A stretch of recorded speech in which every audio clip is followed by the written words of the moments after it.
Let's mic बयानबाजी। Let's mic बयानबाजी। आइए देखते और सुनते हैं आज के कुछ अहम बयान। सांसद हनुमान बेनीवाल ने लोकसभा में मांग की है कि पान मसाला, गुटखा और तंबाकू प्रोडक्ट्स का विज्ञापन करने वाले फिल्म एक्टर्स से सरकार उनको दिए गए राष्ट्रीय सम्मान वापस ले। बेनीवाल ने शाहरुख खान, सलमान खान और अजय देवगन का नाम लेकर कहा कि उनके ओर से किए गए ऐसे विज्ञापन युवाओं को गलत संदेश दे रहे हैं और कैंसर जैसी घातक बीमारियों को बढ़ावा देते हैं।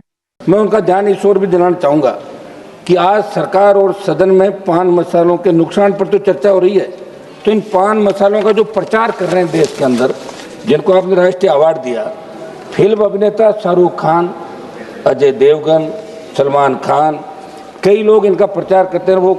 वो काम है, वो करते हैं, उनका काम है। मगर मैं सरकार को कहना चाहता हूं कि कोई भी अभिनेता हो या कोई सेलिब्रिटी, अगर उसको यदि नेशनल अवार्ड सरकार से मिला है तो उन अभिनेताओं से नेशनल अवार्ड सरकार को वापस लेना चाहिए, क्योंकि गुटखे और पान मसाले का प्रचार एक अभिनेता के साथ नेशनल अवार्डी भी कर रहा है। इस बात का विशेष रूप से ध्यान, नेशनल अवार्डी है और गुटखे और पान मसाले का प्रचार करे।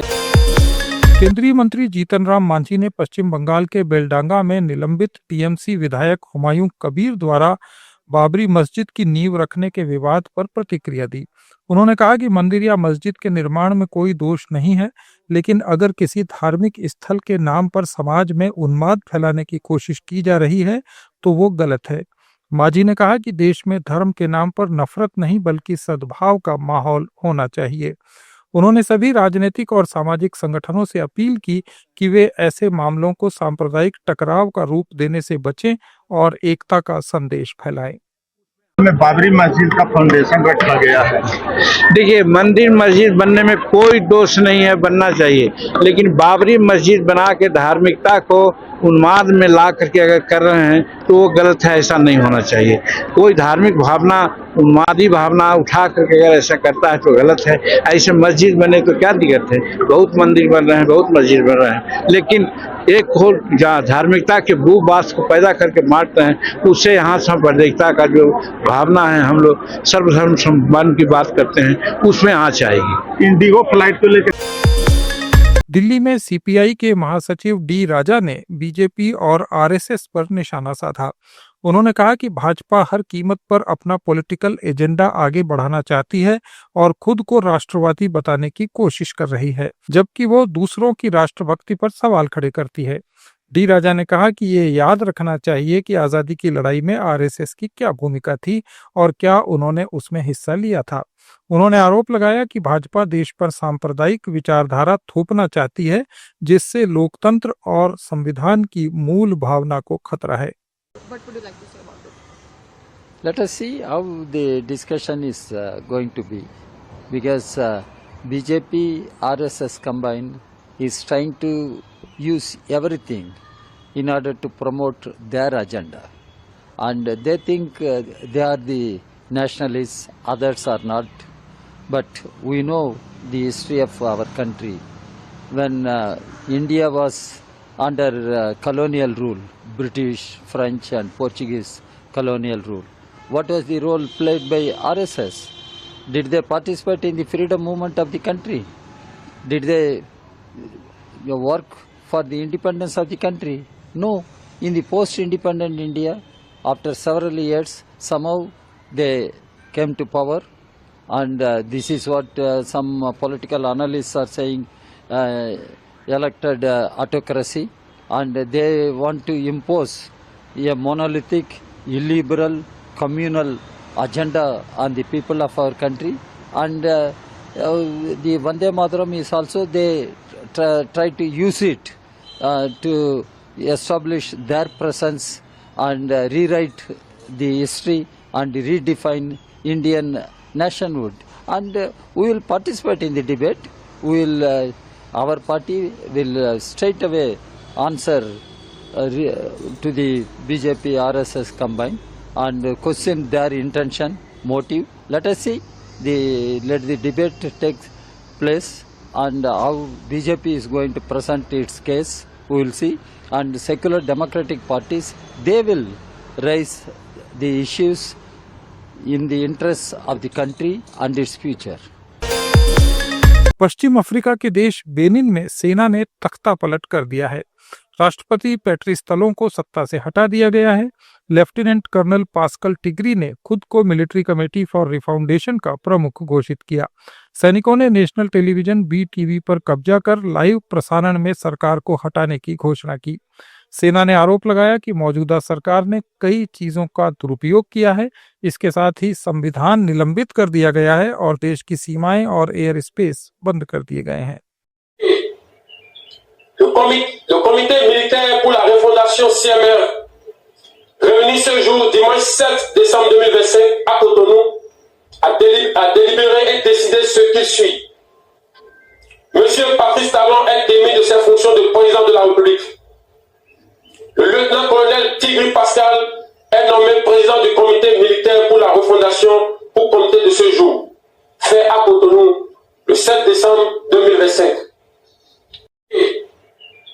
Le comité militaire pour la refondation CMR, réuni ce jour, dimanche 7 décembre. Uttar Pradesh के डिप्टी CM केशव प्रसाद मौर्य ने समाजवादी पार्टी के प्रमुख अखिलेश यादव की आलोचना की। उन्होंने कहा कि बिहार में राजद की हार के बाद राजद का नहीं बल्कि अखिलेश यादव का हाल ज्यादा खराब हो गया है। मौर्य ने कहा कि चुनाव आयोग की SIR की प्रक्रिया मतदाता सूची के शुद्धिकरण के लिए है और बीजेपी का हर कार्यकर्ता इसमें जुटा है।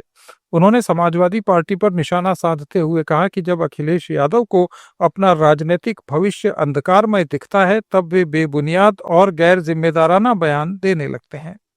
देखिए, श्री अखिलेश यादव जी के बारे में मैं कई बार कह चुका हूं, जब से बिहार का चुनाव राष्ट्रीय जनता दल हारी है, बुरा हाल तो राष्ट्रीय जनता दल का हुआ है, लेकिन उससे भी बुरा हाल अखिलेश यादव जी का हुआ है। SIR चुनाव आयोग के द्वारा चलने वाली एक ऐसी प्रक्रिया है जिससे मतदाता सूची के शुद्धिकरण का कार्य हो रहा है। भारतीय जनता पार्टी का एक एक कार्यकर्ता इस कार्य में लगा हुआ है, लेकिन समाजवादी पार्टी का जब राजनीतिक भविष्य अंधकार में दिखाई देता है तो अरगल प्रलाप करते हैं और श्री अखिलेश यादव जी के किसी बयान में कोई सच्चाई नहीं है और जनता उनके इस प्रकार के बयानों पर हंसती है। वह गैर जिम्मेदाराना बयान देते हैं। एक सांसद हैं, एक पार्टी के राष्ट्रीय अध्यक्ष हैं और सत्ता में आने के लिए मुंगेरी लाल के हसीन सपने देख रहे थे जो 2047 तक तो पूरा होने वाला नहीं है। आगे भी उनका राजनीतिक भविष्य उज्जवल नहीं दिखाई देता। इंडिगो की लापरवाही और मनमानी से पैदा हुए संकट का केंद्रीय मंत्री अर्जुन राम मेघवाल ने बचाव किया। उन्होंने कहा कि इस समस्या पर संसद में चर्चा हुई और civil aviation minister Rammohan Naidu ने स्थिति पर जवाब दिया। मेघवाल ने कहा कि सरकार ने कम दूरी और ज्यादा किलोमीटर वाली उड़ानों के हिसाब से किराया तय करने की व्यवस्था की है, जिससे यात्रियों को राहत मिलेगी। देखिए, 3-4 दिनों से ये जो हवाई यात्रा के परिचालन में जो तकनीकी दिक्कत आई थी, उसको लेकर के शुक्रवार को लोकसभा में और राज्यसभा में कुछ सदस्यों ने इस विषय को उठाया। उसके बाद हमारे नागरिक उड्डयन मंत्री राममोहन नायडू जी ने खड़े होकर के जवाब दिया और बताया कि ये तकनीकी दिक्कत है और इसको हम जल्दी दूर कर देंगे। उसके बाद आपने देखा होगा शनिवार को भी इम्प्रूवमेंट नजर आया, रविवार को भी इम्प्रूवमेंट नजर आया। आज मैं इसको देख रहा हूं, मैंने आज भी मॉनिटरिंग की है। तो अब धीरे धीरे इस परिस्थितियां सुधर रही है और जल्दी ही और एक कंट्रोल भी किया है। आपने देखा होगा कि कुछ ऐसे एयरलाइंस थे जिन्होंने मनमाने तरीके से वो किराया बढ़ा दिया था, उसको भी उन्होंने कहा इतने किलोमीटर पे इतनी राशि, इतने किलोमीटर पे इतनी राशि। इसका मतलब सरकार ने इस विषय को संवेदनशीलता के साथ यात्री परेशान नहीं हो और जो तकनीकी खराबी आई है वो जल्दी ठीक हो, इस दिशा में कदम उठाए। नहीं, ऐसा कुछ नहीं है जी। वो तो विपक्ष तो हर चीज को वो तो आलोचना ही करने का काम है। इस बीच इंडिगो की उड़ानों में आई भारी अव्यवस्था पर शिवसेना UBT सांसद प्रियंका चतुर्वेदी ने सरकार पर निशाना साधा। उन्होंने कहा कि इंडिगो मैनेजमेंट ने पूरा दबाव अपने फ्रंट लाइन स्टाफ पर डाल दिया, जिसके कारण यात्रियों का गुस्सा उन पर निकल रहा है, जबकि कर्मचारियों के पास साझा करने के लिए कोई जानकारी तक नहीं है। बहुत ही दर्दनाक है और इट वाज हार्ट ब्रेकिंग। इतनी सारी स्टोरीज जो आ रही थी, जो वेदर शादी में नहीं पहुंच पा रहे हैं, अपनी बहन परिवारों की जो इम्पोर्टेंट इवेंट्स हैं उसको भी नहीं शामिल हो पा रहे हैं। कितने लोग तो जिनकी लास्ट मोमेंट्स अपने पेरेंट्स के साथ बिताना है, ऐसी ऐसी कहानियां सुनाई दे रही हैं। फिर एयरपोर्ट्स पे ना पानी है, ना खाना है, ना कोई व्यवस्था है, ना कोई जानकारी है, और मैनेजमेंट ने पूरा इंडिगो स्टाफ को सामने खड़ा कर दिया है। तो जो भी आक्रोश है जनता का वो उन स्टाफ मेंबर्स पे आ रहा है, और स्टाफ मेंबर्स की लाचारी देखिए कि उनके पास इंफॉर्मेशन नहीं है to share, so they are facing the brunt of it. Management ये तक ध्यान नहीं दे रहा है कि उनके staff are the receiving end of all of this. So it is unfortunate जो पूरा एक मेस मचाया है इंडिगो ने। आर्म ट्विस्ट करने का काम हुआ है, गवर्नमेंट पॉलिसी को रोल बैक करने का। 2 सालों से ये पॉलिसी प्लेस में थी। मैं डीजीसीए से पूछना चाहती हूँ कि उसके इम्प्लीमेंटेशन का चेक्स एंड बैलेंसेस क्यों नहीं हो रहे थे?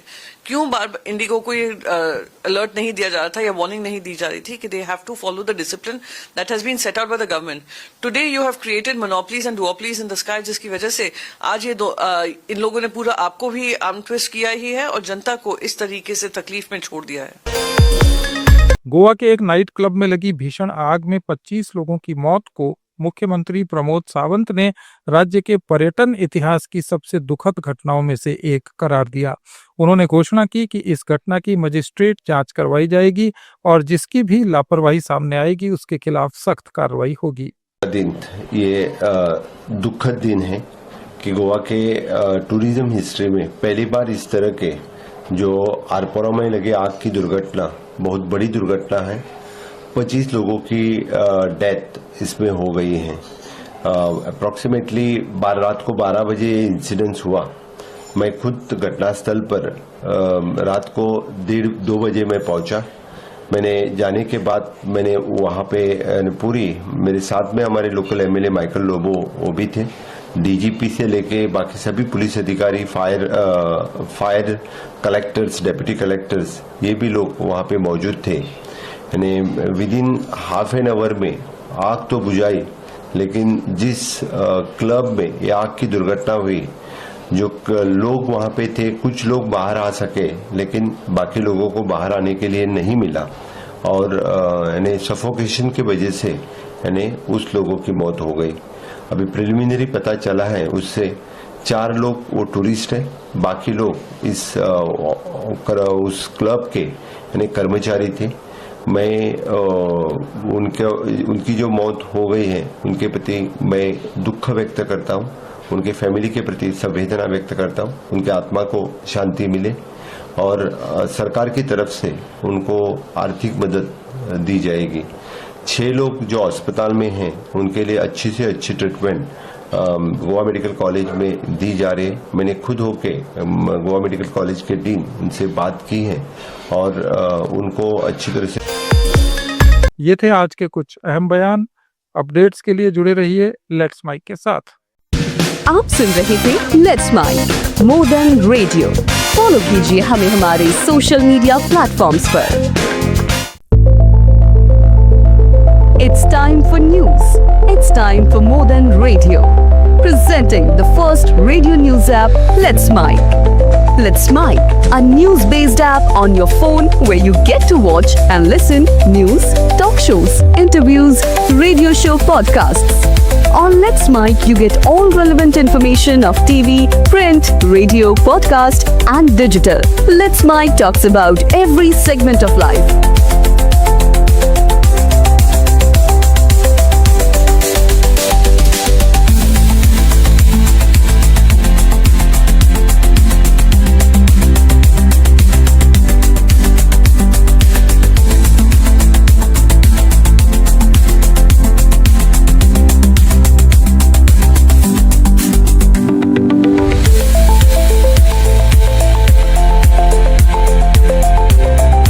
Download the app now from Play Store. Available both on Android and iOS mobile phones.